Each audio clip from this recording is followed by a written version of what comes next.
Você tem certeza que está cuidando bem do seu dinheiro? Você também não acha que matemática financeira pode ajudar você a não entrar em enrascadas?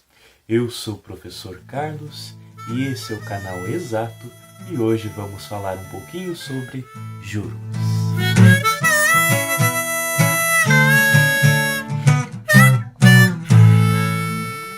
Se eu pudesse resumir a matemática financeira, defini-la grosso modo, Eu diria que seria o deslocamento de algumas quantidades de dinheiro ao longo do tempo.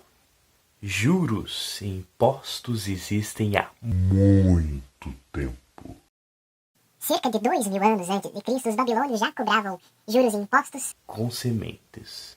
Por volta de 600 antes de Cristo, já existiam banqueiros que viviam muito bem, cobrando altíssimas taxas de juros. O juro é uma das formas mais antigas de se ganhar muito dinheiro. Ou perder. Mas afinal, o que são juros? Juro é uma quantia que remunera o seu credor pelo uso do seu dinheiro por parte de um devedor por um período determinado. Praticamente impraticáveis, Os juros simples nos dão uma noção do que seria um mundo utópico e irreal.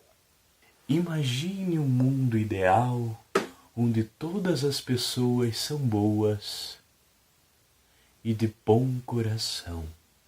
Certa vez um homem foi a um banco e fez um empréstimo de uma quantia de R$100. Mas isso não é o mundo ideal.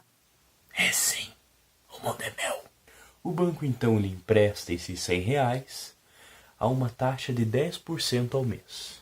Isso quer dizer que o bom homem vai pagar R$100 mais os 10%, ou seja, R$110. Passado um mês, o bom homem vai até o banco, porém ele não tem o dinheiro para pagar. O banco muito bom diz: muito bem, tudo bem, eu lhe entendo, você paga no outro mês.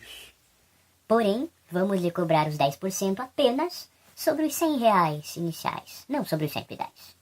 Isso significa que no mês seguinte, o bom homem pagará a quantia de 110 mais R$10, que era os 10% apenas do primeiro mês. Ou seja, ele vai pagar R$120. No mês seguinte, a história se repete. O bom homem não tinha os R$120.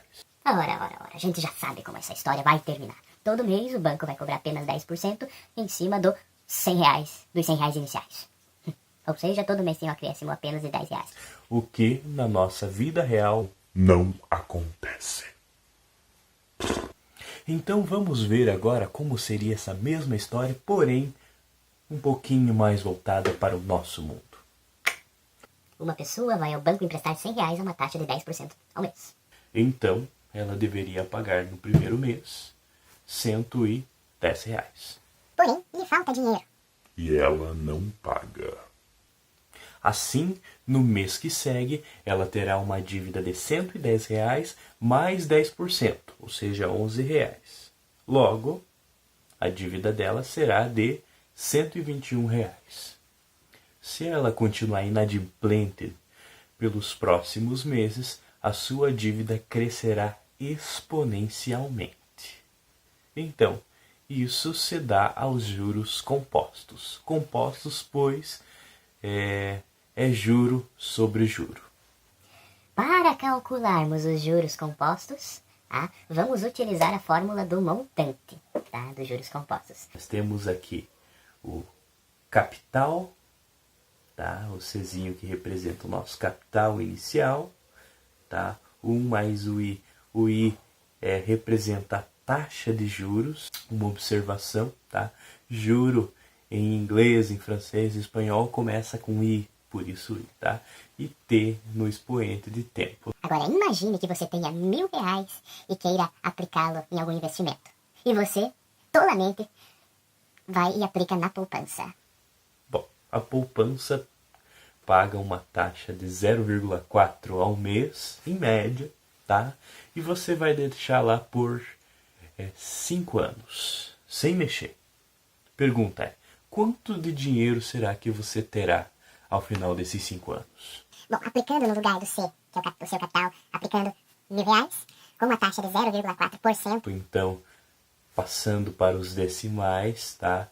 Nós utilizamos 0,4 dividido por 100, ou seja, 0,004, tá? No lugar do I.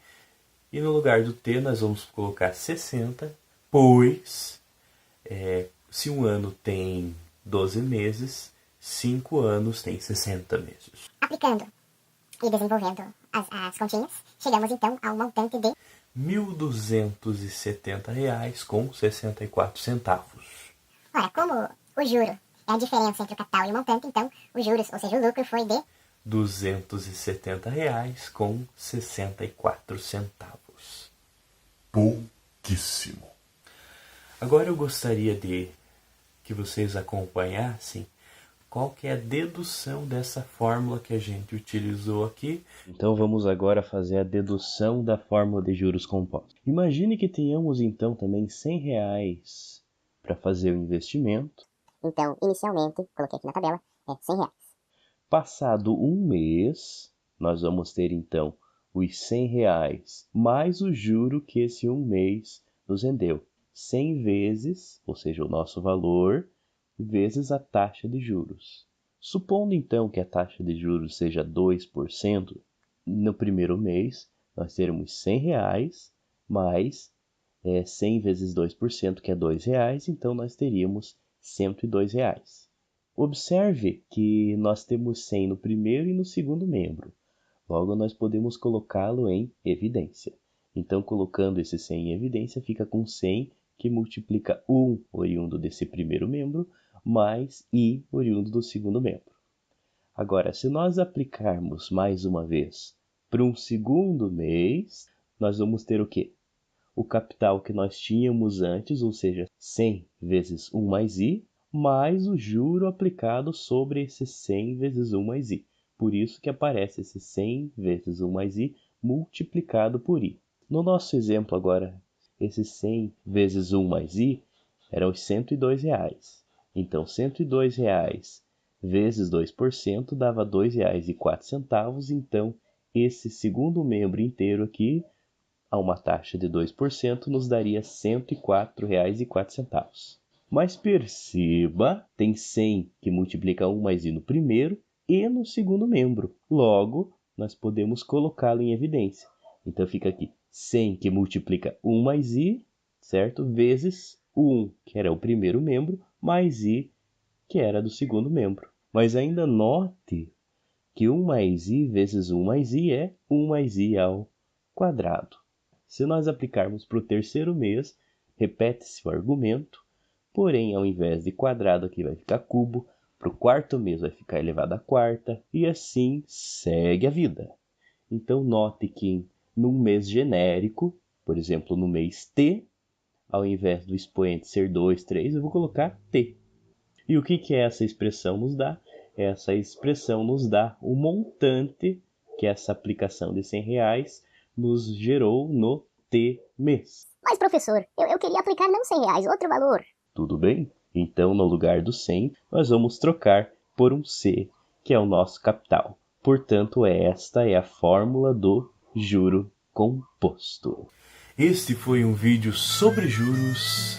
Muito obrigado pela sua audiência e nos vemos em breve aqui no canal Exato.